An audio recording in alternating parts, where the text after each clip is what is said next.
When I returned from a 2-day business trip, something wasn't right.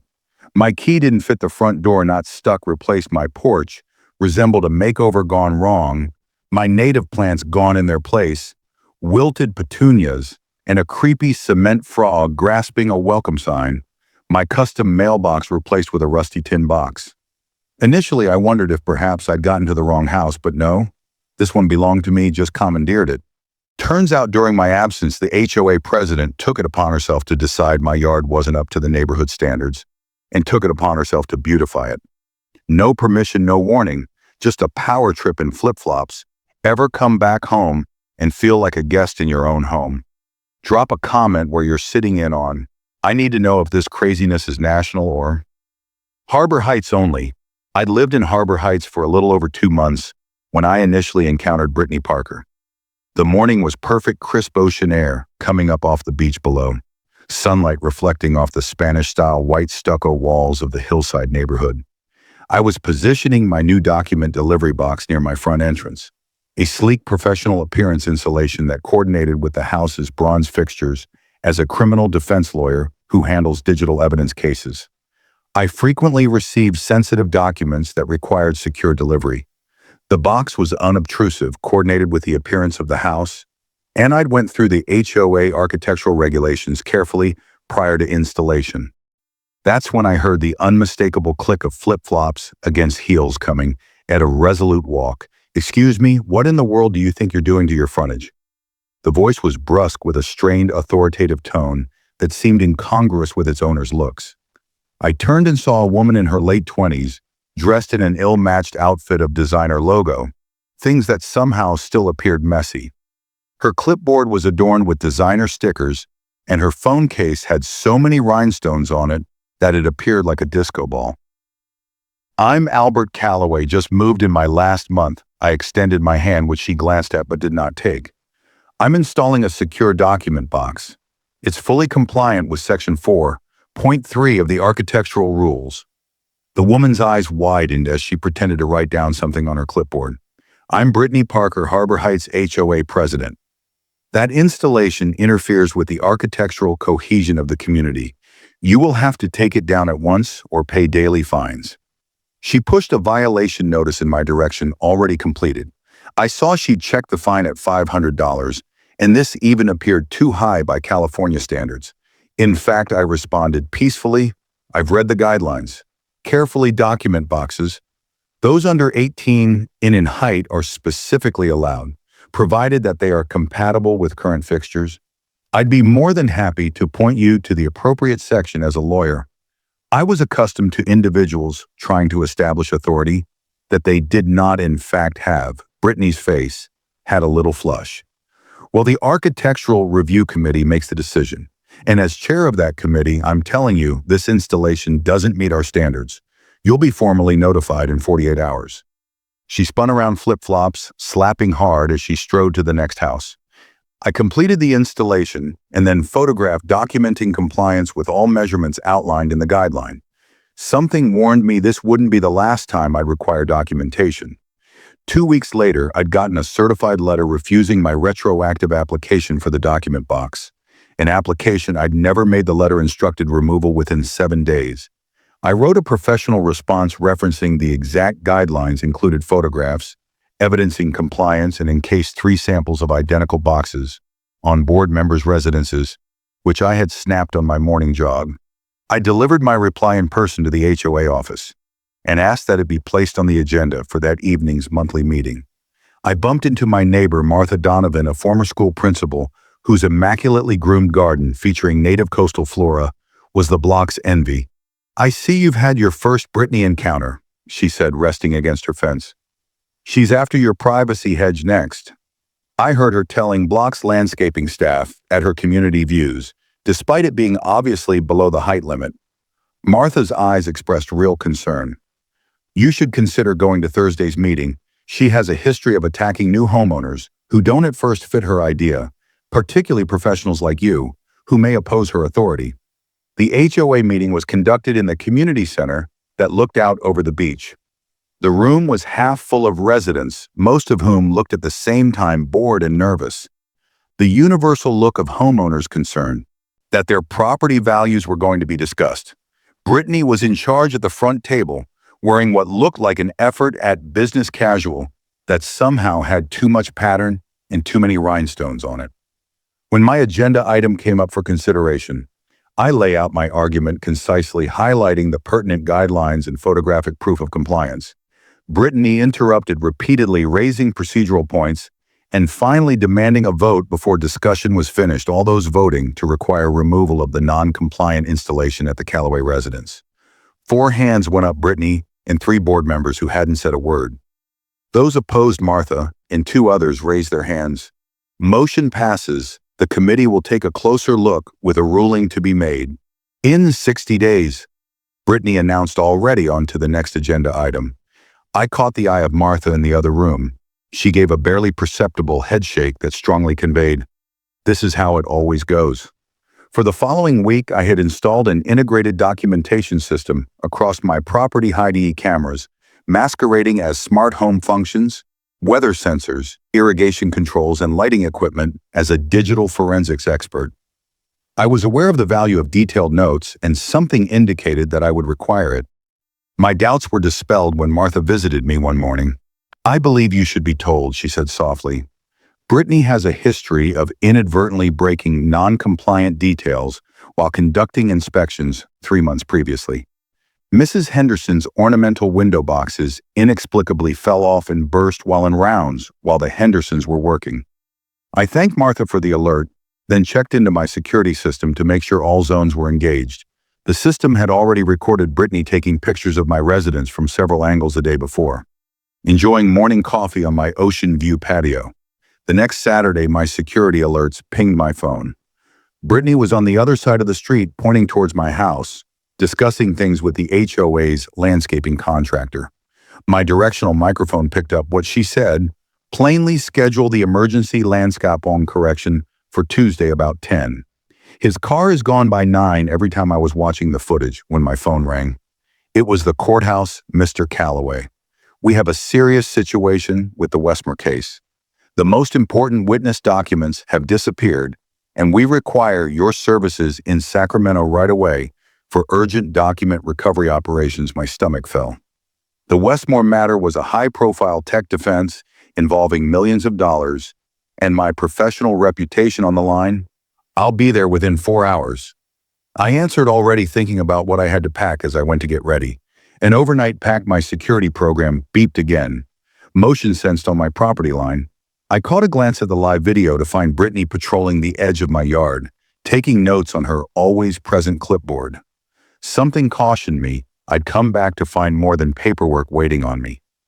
The 3-hour drive to Sacramento provided ample opportunity for fretting over what Brittany could plan, but the Westmore case was taking up my every waking moment after I got here.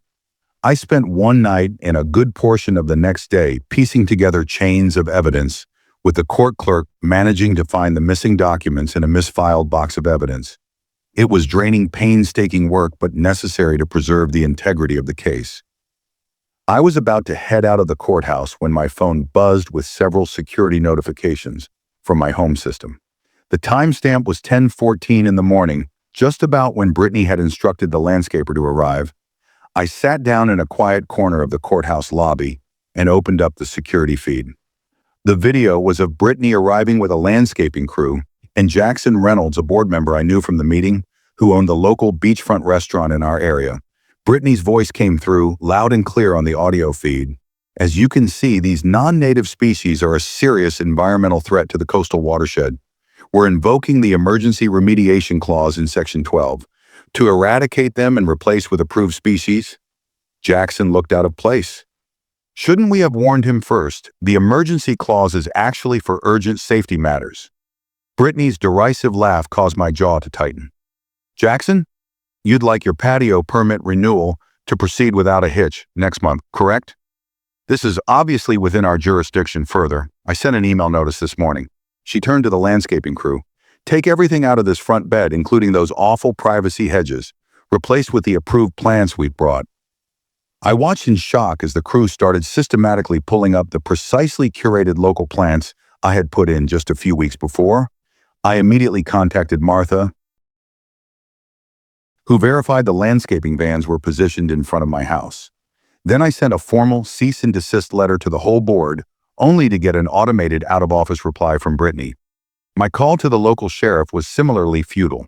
The deputy said that HOAs do have some maintenance rights, and that this would probably be a civil dispute, unless I could substantiate malicious intent fuming. I sat back and watched the crew broaden their scope at Brittany's command, taking down not only the plants, but tearing down the custom irrigation system I'd put in. When we're here, we might as well get this non-compliant water system repaired. Brittany told Take Care to take out all of it. It's not to code. One of the laborers severed the main water line to the house in the removal, and water sprayed across the yard, cut it off at the street. Brittany instructed, having no regard for the destruction, "We'll report this as an emergency water condition." Jackson finally interrupted Brittany. "This is getting out of hand as water service?" She cut him off. "This is precisely why we had to move on. His non-conforming system was a waiting time bomb." She turned to confront one of my hidden cameras straight through. Though she had no idea it was there, except when individuals are not obeying the rules, then they are punished. I stood by helplessly all the way from hundreds of miles, while my property was systematically destroyed under the pretext of emergency upkeep. One of the grounds personnel found a weather sensor affixed to an ornamental post by the garden. "Hey, what's this thing?" he yelled. Brittany walked over to investigate it. "That looks like some sort of camera," she said, her voice suddenly alarmed. "He's spying on the neighborhood. Take it down right away." The worker pried the device out of its casing, destroying the plastic cover, but preserving the waterproof internal parts, likely the only recording device he has. Brittany stated assertively, "Put it in the trash." What Brittany wasn't aware of was that my security system was made redundant, a thing I had learned from years of working with digital evidence locations. Where one point of failure might stand to lose valuable testimony, the weather sensor was deliberately exposed, while 6 others were equally well hidden. Inside plain landscape features, a decorative rock alongside the driveway, the porch light fixture, a bird feeder suspended from the oak tree, and even the house numbers themselves. Each device ran on its own power circuit and sent to local storage, as well as encrypted cloud backup. I was feeling a dark pleasure knowing that each second of this incursion was being filmed in high definition. From several angles I saw, on another camera feed, that Brittany was ordering the workers to put certain plants in certain places. "The tall ones go here to obstruct his ocean view. It'll devalue his property if he tries to sell," she ordered, unaware her voice was being beautifully picked up by directional microphones. "And be sure to use the most water-intensive plant species close to the foundation.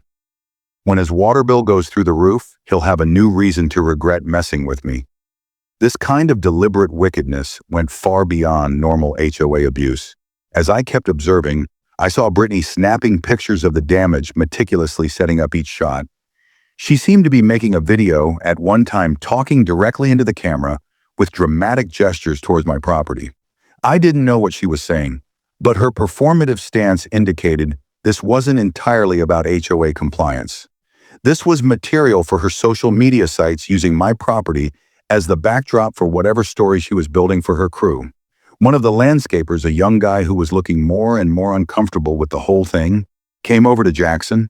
Although their exchange was somewhat muffled by the noise of machinery, I could hear the laborer voicing concern about the level of damage and whether or not they had the right authorization.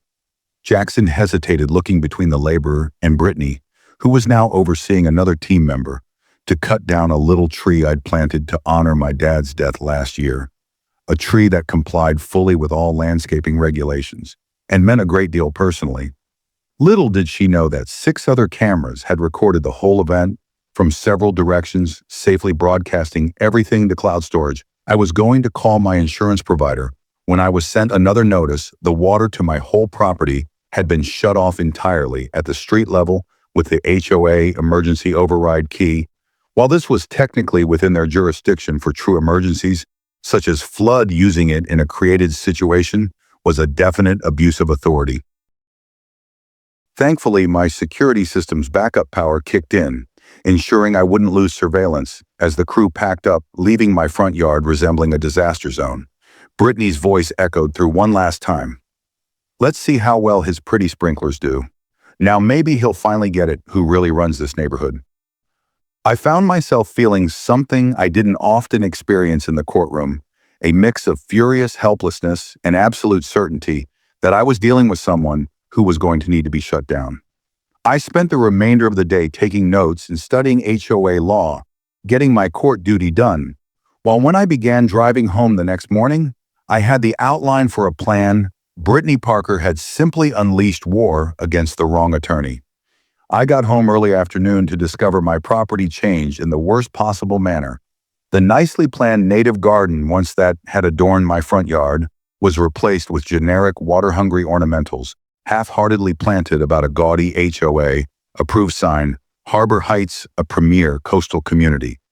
My specially planned irrigation system designed especially to reduce water usage while optimizing plant health had been entirely ripped out and replaced with generic sprinklers that were already causing puddles of lost water on the sidewalk.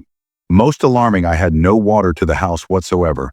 For paying premium coastal utility rates, I called on an emergency plumber who came within the hour looking perplexed at the scene. "I've never seen anything like that," he said, inspecting where the HOA crew had ruptured the main line. "They didn't shut off your water, they cut and capped the pipe so that a professional repair was needed. This was no accident during the wait for the plumber to get the service up and running. I went through all the paperwork video from my many hidden cameras. The proof was conclusive. Brittany and her workers had taken almost 4 hours of my property, way more than any reasonable emergency work.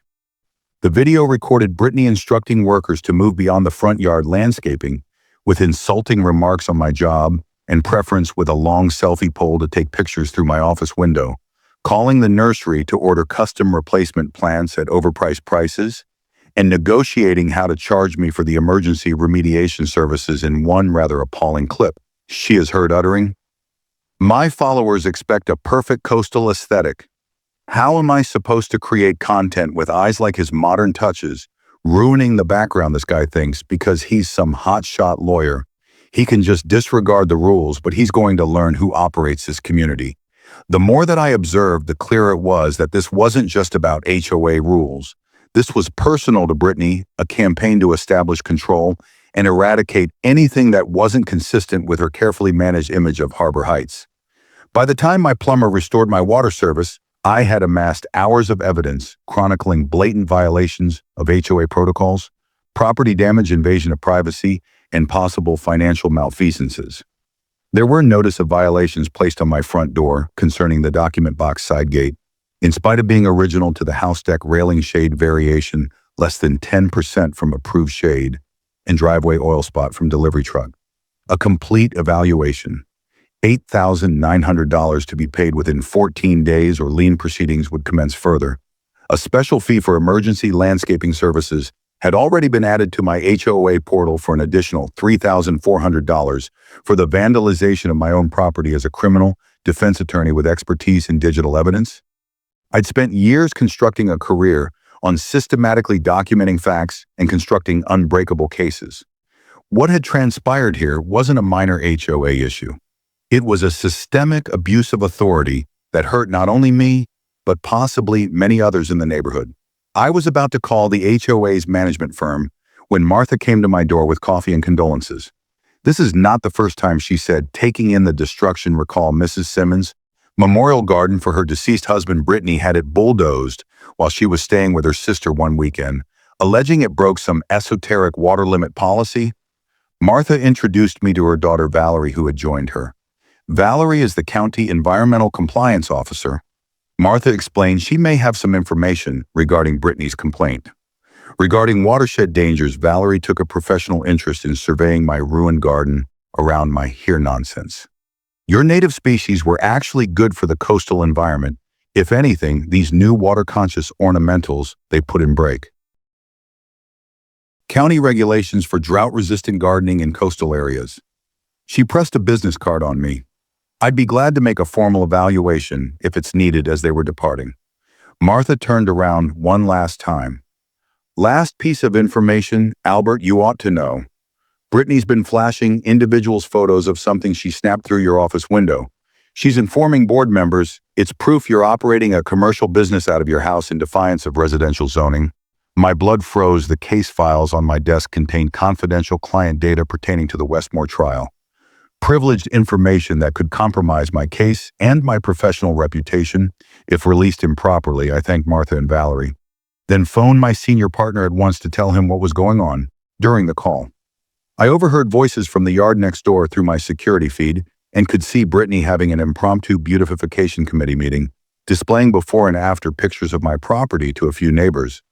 I watched as she waved triumphantly toward my ruined garden, obviously relishing in her show of power. Something firmed up within me at that time, a chilly professional determination. I tended to save for my most trying cases. I've prosecuted corporate wrongdoers with greater ethical principles than this lady, I told my mate. It's time to create a case she'd never forget after hanging up. I sat at my desk and started writing the most comprehensive, meticulous response of my life. Brittany Parker had no clue who she was messing with, but she was soon to discover the HOA president, the social media addict who lived for being in the spotlight, was going to become the fodder of a very different public scrutiny, and all the designer attire and rhinestone jewelry in the world wouldn't insulate her from the backlash of her behavior. The lawyer and I understood this had nothing to do with personal revenge.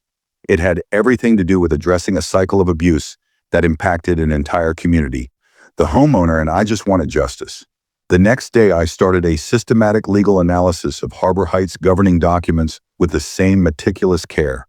I'd give a high-stakes criminal defense case.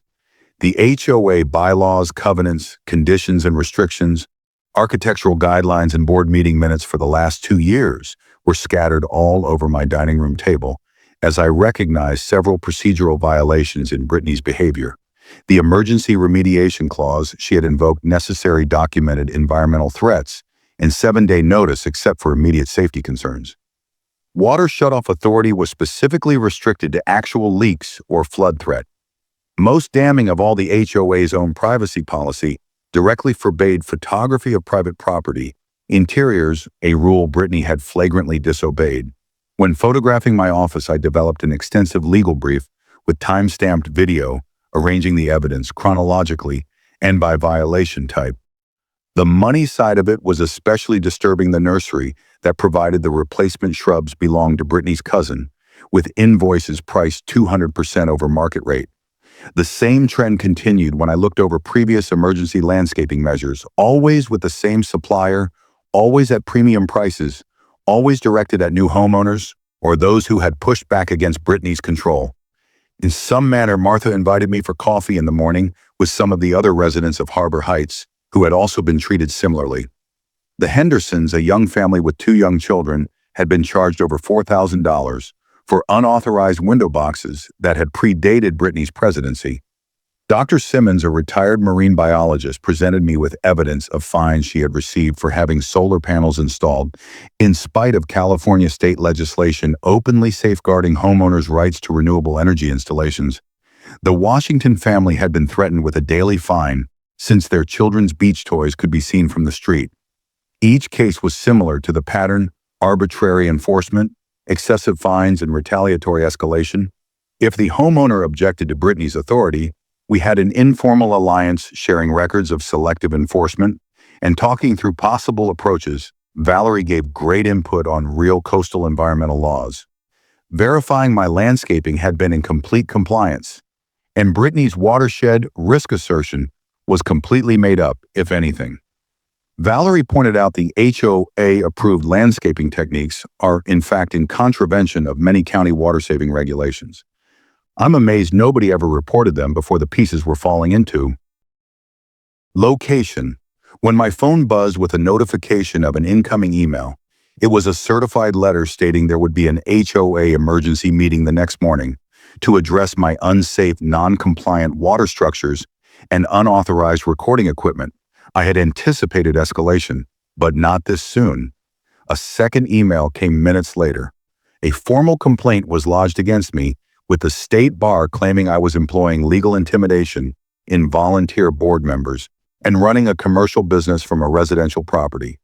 The complaint had been anonymous, but the timing left the source to anyone's guess. Brittany was trying to hit at my professional reputation, a risky ploy that showed either great guts or absolute ignorance of the way the legal system really operates. Jackson Reynolds phoned me privately that day, his restaurant's call ID on my phone.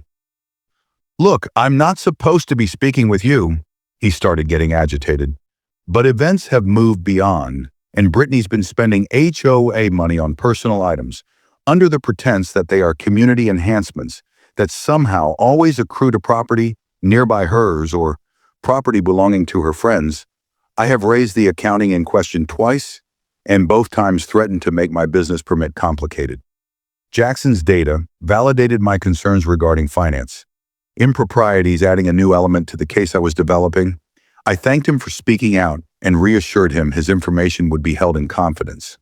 Later that afternoon, a county inspector came by my property concerning an anonymous complaint about unlawful water diversion after inspecting the irrigation system. Brittany's crew had installed. The inspector seemed bewildered. "This configuration technically violates county code in 3 variously." He clarified, "The runoff in and of itself might initiate fines under our conservation regulations." He indicated to me a clipboard full of the same grievances against HOA required changes all over Harbor Heights. Someone's been making these complaints for months, but previously we didn't have solid evidence of who was doing these non-compliant installations. I made copies of my security footage depicting Brittany overseeing the installation that the inspector readily incorporated into his file. "This is just what we needed. We'll have a proper report yesterday evening before the emergency meeting." I completed my presentation, consolidating all evidence into an extensive document with proper timestamps and references to relevant regulations I had just completed when my phone rang.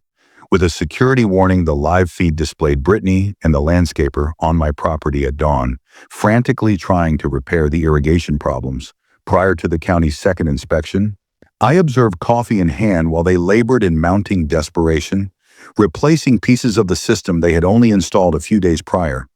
I calmly recorded the activity and time in my evidence log, tampering with evidence prior to a regulatory inspection, 6:15 a.m. Their efforts were too late and ironically self-incriminating. Each alteration they made was an incident of admission that their work of origin had been inappropriate. As I sat down to prepare for the meeting, I was aware that this case had grown past a mere HOA issue. This was about responsibility, about making sure that places of power, however tiny, weren't used for personal ambition or power trips for its own sake. Brittany Parker had developed this situation in a pattern of conscious decisions.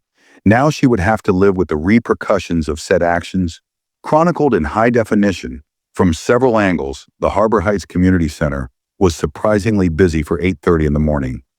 Word of the altercation had spread throughout neighborhood text groups and morning dog walking clubs, attracting a standing room-only crowd of curious residents. Sunlight flooded through the expansive windows, looking out at the Pacific, creating an ironically serene setting for what was to come. Brittany showed up 10 minutes late in a dramatic entrance, wearing what seemed to be her definition of business dress, a blindingly bright print dress with oversized sunglasses and plastic jewelry that clicked audibly as she walked. She appeared to be taken aback momentarily by the crowd, but recovered in a hurry, flashing her practiced social media smile as she sat down at the front table. "I thank you all for coming out for this emergency meeting." She started, her voice with the forced energy of someone used to making videos for internet followers. "We're here to deal with critical compliance concerns about the Callaway residents that impact our whole community's safety and property values for the next 15 minutes. Brittany presented her case against me with selectively edited photographs of my property changes, accusing my document box troubled architectural harmony, my landscaping disrupted environmental health, and my intruding surveillance focused on neighbors. In her content production, her most severe accusation was that I was running a commercial law practice out of my residence, ostensibly evidenced by the document delivery box in the case files she had snapped through my window. Harbor Heights is a suburban neighborhood, she asserted with studied outrage.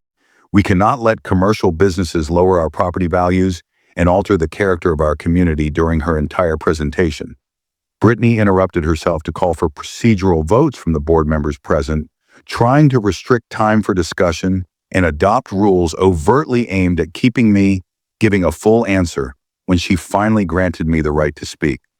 Her smile carried with it a bold note that implied she thought this was simply going through the motions before the board gave her rulings. Rubber stamps, Mr. Calloway. You have 3 minutes to talk through the board's issues. I walked calmly to the podium with only a single folder point of order. I started as per HOA bylaw 7.3. Any homeowner who is subject to potential fines has an entitlement to a hearing in full, with equal time for reply. Is the board seeking to amend that entitlement? In today's session, the room fell quiet. One of the members of the board leaned over to whisper something to Brittany, whose expression flickered momentarily. "We're just trying to organize time effectively," she replied. An older resident rose to his feet from the floor. "I move that we abide by the set bylaws and grant equal time." The motion was soon seconded by numerous others. Brittany had no option but to yield. "Fine. Proceed with your response, Mr. Calloway." For the next 20 minutes, I delivered a systematic examination that left nothing about Brittany's misconduct unchecked. I exhibited the governing HOA documents with underlined sections, exhibiting the board's violations, comparison photos showing the same characteristics on board members, properties that hadn't been cited, environmental compliance records from the county office, proof of the nursery ownership connection, an inflation of prices, and a professional estimate of landscape replacement costs. With each point, I cited specific rules, timestamps, and records. The room became more and more tense as residents started to realize the level of the deception. Brittany cut off over and over again, raising points of order and procedures of objections that became more desperate as her story collapsed when I provided evidence of selective enforcement, highlighting how comparable infractions were disregarded on properties under the control of Brittany's friends and fellow board members. Murmurs spread through the crowd.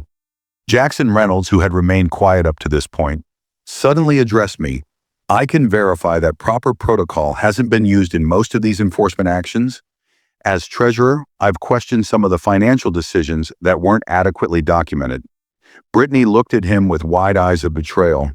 "Jackson, this is hardly the right venue, actually." He cut in. "This is precisely the right venue. The membership deserves openness." The mood in the room changed palpably as residents started posing sharp financial questions. How were suppliers chosen? Why were some properties targeted while others with the same characteristics were left alone?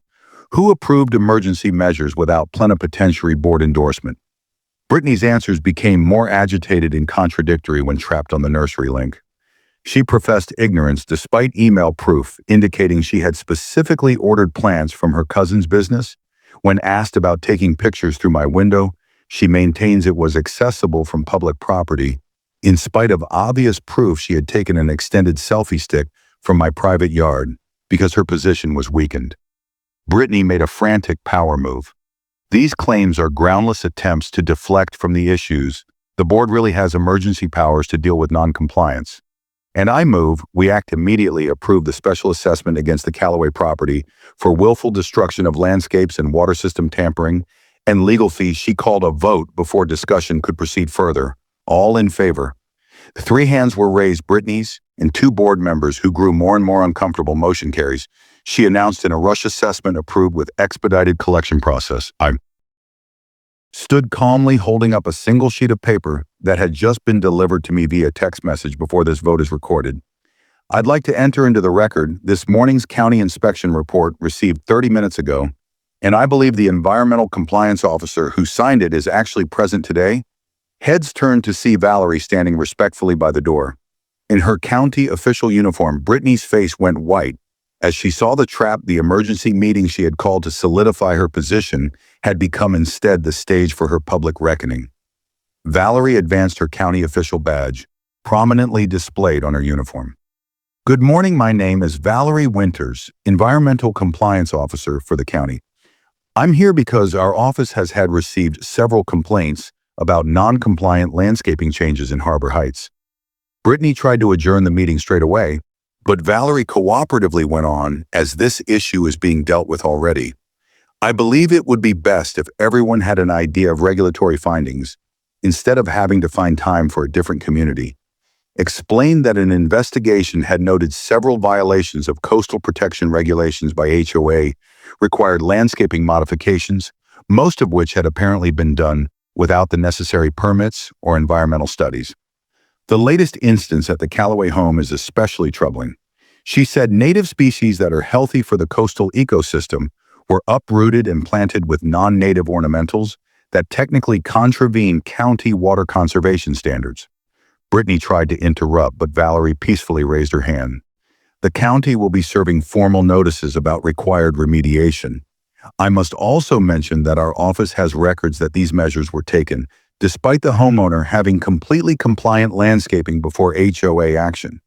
With Valerie's official findings as external confirmation, I proceeded with my presentation with even more force. I presented split-screen video demonstrating Brittany ordering the removal of native plants in conjunction with county codes, dictating that such plants were not just allowed, but actually promoted in coastal areas. I provided financial projections showing a trend of overcharging in services to individual homeowners, while board members get discounted prices from the same contractor. Statistical data showed selective enforcement directed at new owners who didn't fit Brittany's vision of what the property should look like, especially those who had professional backgrounds and may challenge her authority. Former residents recounted being forced to alter their properties or in some cases moved in retaliation for harassment in the guise of enforcing rules. Last most damning evidence footage of Brittany taking a selfie stick outside my office window to take photos of confidential case materials, a blatant invasion of privacy and possible violation of attorney-client privilege. The room had fallen utterly silent, residents watching in amazed disbelief as the meticulously built facade of HOA propriety fell apart before their eyes.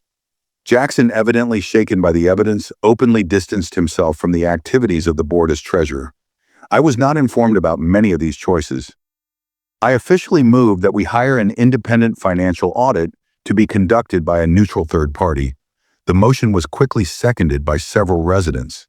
Valerie explained the regulatory penalties confronting the community, stating that the HOA itself could be subject to county fines for improper plant removal, with necessary remediation to reinstall native vegetation.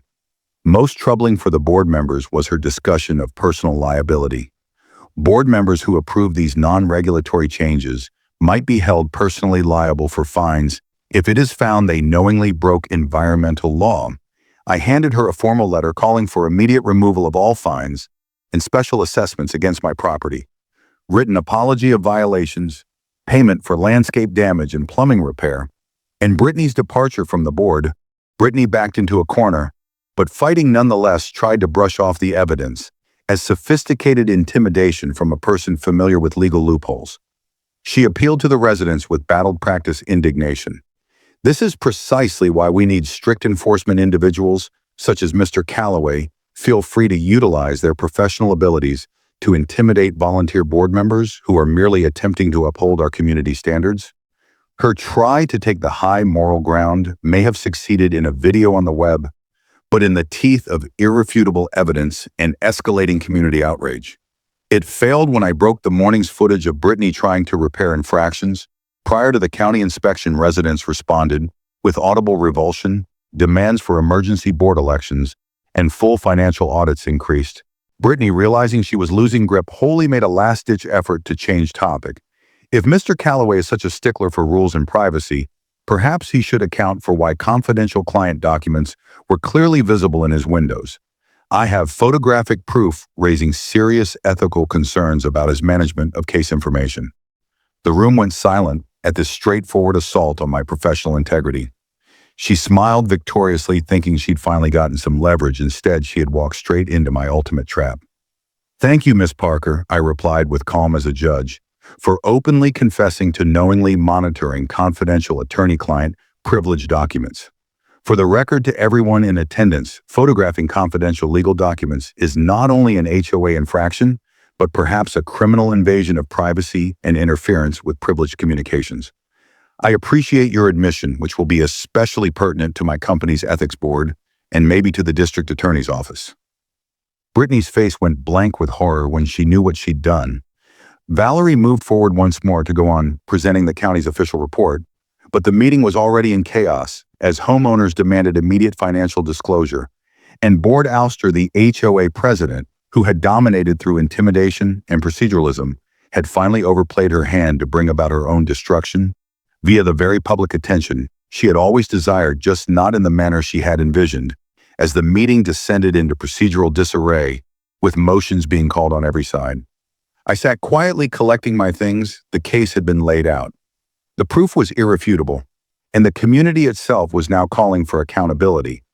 Sometimes the most rewarding legal wins are not achieved through sensational courtroom statements, but by merely making all the facts apparent and then allowing justice to run its natural course. Brittany Parker was soon to learn that lesson the hard way.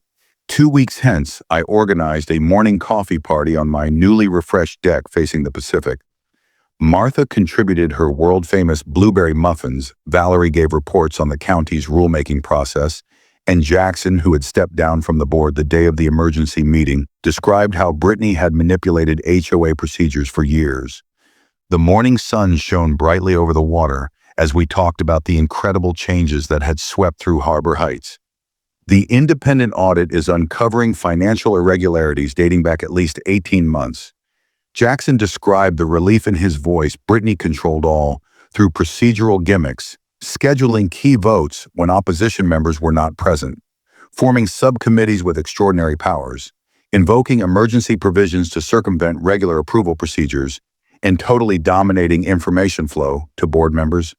Most of us only got to see what she wanted us to see. Valerie nodded on, adding, "The county has levied fines for environmental infractions, but they're being sent personally to Brittany instead of to the HOA itself, because we have proof that she acted against board policy and county codes knowingly." The insurance company for the HOA had denied coverage for Brittany's actions, classifying them as intentional misbehavior instead of good faith mistakes. In judgment, an emergency election for the board had been called for the next month, with Martha nominated to stand for president by a committee of longtime residents. "I never wanted to become involved in HOA politics," she confessed. "But after observing how simple it is to manipulate the system, I saw remaining silent just empowers the power greedy." I was assisting in creating new architectural rules for the community that focused on plain, objective standards of compliance. Content had shifted radically now, concentrating on her recovery from HOA trauma and resisting community bullies, a narrative rewrite that conveniently left out her role as the primary source of that trauma. Her house had been put on the market, the photos used in the listing strategically posed to conceal the site of my newly restored native garden, abutting her property. The state bar hadn't just dismissed her complaint against me, but had initiated an ethics complaint regarding her invasion of privacy upon consideration of my evidence. Most notably, previous victims of her selective enforcement were coming forward in county hearings, investigating HOA conduct across the district, which could lead to more stringent supervision laws. The irony, Martha noticed, is that Brittany might have actually done good for Harbor Heights had she applied her zeal to sincere community betterment rather than supervision and image-making. She had the initiative and organizational ability, just the wrong agenda. Jackson concurred all was about looks and not about substance. The ideal paradigm for her style is right in her closet. Designer labels carelessly mixed without any coherence or purpose, exactly like her policies. 6 months on Harbor Heights was transformed. The neighborhood had a sunset beach party with the new board, which comprised longtime residents from various professional walks of life. Martha, as the new president, showed the community designs for a refurbished native plant garden at the community entrance, with design input from local environmental professionals, such as Valerie. The HOA now run with unprecedented openness, with all financial matters recorded and available to members, and an explicit appeals process for architectural rulings as the sun set below the horizon, casting pink and orange shadings over the waves. My phone vibrated with a security alert on the screen. Brittany driving slowly around the neighborhood, taking pictures of houses for what her social media was now referring to as her toxic HOA recovery process. I just smiled, hung up my phone, and toasted with my glass to the assembled neighbors who had become friends. "The best defense isn't necessarily documentation and evidence," I said, surveying the neighborhood we'd rebuilt. "It's building a community where fairness and transparency is the foundation." Finished speaking, I saw Valerie excuse herself to answer a call and walk towards her county car parked outside. In my peripheral view, I saw her walk up to Brittany's car with clipboard in hand. It seemed to be addressing several reports of harassment that broke the restraining order the HOA had ultimately had to resort to some folks never stop acting for an audience that doesn't exist. But to our advantage, the rest of us prefer living in the real-world harbor. Heights had discovered that the system functioned when individuals were involved, when they challenged authority in proper times, and when they did not forget that the use of community guidelines was to enrich all persons' way of living, not as instruments for individual agendas. As a criminal defense lawyer, I established my career by defending individuals' rights within intricate systems. I never anticipated to use those skills to resolve an HOA conflict, but the principles did not change. Write down everything. Know the rules better than those trying to abuse them. Form alliances with others who have been harmed by injustice and offer evidence in a systematic way. Until the truth is irrefutable, sometimes justice comes in grand, dramatic confrontations. But more frequently, it comes through patient documentation and the strength of citizens banding together against abuse. No matter how small the stage this story may be over. But HOA Vibes has an entire vault of chaos waiting. Choose your next rabbit hole wisely.